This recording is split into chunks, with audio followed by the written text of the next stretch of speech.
एक छोटे से पहाड़ी कस्बे में एक अनजान सड़क थी जिसे लोग साइलेंट पथ कहते थे। ये सड़क एक घने जंगल से होकर गुजरती थी और लोगों का मानना था कि इस सड़क पर कुछ ऐसा है जिसे समझ पाना मुश्किल है। कोई भी इस रास्ते से नहीं गुजरता था, खासकर रात के समय।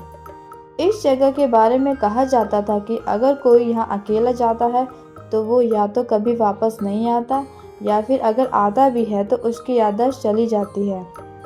रवि, जो एक पत्रकार था, इन कहानियों पर विश्वास नहीं करता था।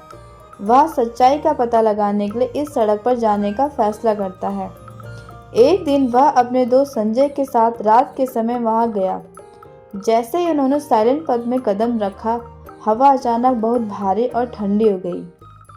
कोई भी जानवर की आवाज़ सुनाई नहीं दे रही थी, न पक्षियों की चहचहाना, सिर्फ सन्नाटा था। जैसे जैसे वो आगे बढ़ते गए, उन्हें लगा कि उनके आसपास कुछ छाया चल रही है, लेकिन जब वे पलटकर देखते तो कुछ नहीं दिखता। रास्ते में उन्हें एक पुराना और टूटा हुआ बोर्ड मिला जिस पर लिखा था, इससे आगे मत जाओ। रवि और संजय ने इसे नज़रअंदाज किया और आगे बढ़ गए। थोड़ी ही देर में उन्हें दूर से किसी के पैरों की आवाज़ सुनाई देने लगी, जैसे कोई उनके पीछे चल रहा हो। उन्होंने पीछे मुड़कर देखा, लेकिन कोई नहीं था। उनकी सांसें तेज हो गई और घबराहट बढ़ने लगी। अचानक रास्ते के किनारे एक झोपड़ी दिखाई दी, जो पहले वहां नहीं थी। रवि और संजय ने हिम्मत करके झोपड़ी में झांकने का फैसला किया। जैसे ही उन्होंने दरवाज़ा खोला, अंदर उन्हें एक बूढ़ा आदमी बैठा मिला, जिसकी आंखें खाली थी, जैसे उसने बहुत कुछ देखा हो। उसने धीरे से कहा, तुम यहाँ क्यों आए हो? वापस जाओ, इससे पहले कि बहुत देर हो जाए। रवि ने बूढ़े आदमी से पूछा, आप कौन हैं और यहाँ क्या हो रहा है? वृद्ध आदमी ने एक गहरी सांस ली और कहा, यह जगह श्रापित है। कई साल पहले यहाँ एक पूरा गांव था, लेकिन एक दिन अनजान ताकत आई और सब कुछ खत्म कर दिया। अब यहाँ सिर्फ वही आत्माएं रहती है जो कभी यहाँ मारी गई थी। संजय ने डरते हुए कहा, हमें यहाँ से चलना चाहिए। लेकिन रवि ने जाने से पहले एक आखिरी सवाल किया, क्या इस रास्ते में कभी कोई बचकर निकला है? बूढ़े आदमी ने धीरे से मुस्कुराते हुए कहा, तुम लोग पहले नहीं हो जो ये पूछ रहे हो, लेकिन हाँ, कोई नहीं बचा। अचानक बूढ़े आदमी की आंखें काली हो गई और वह एक तेज चीख के साथ गायब हो गया।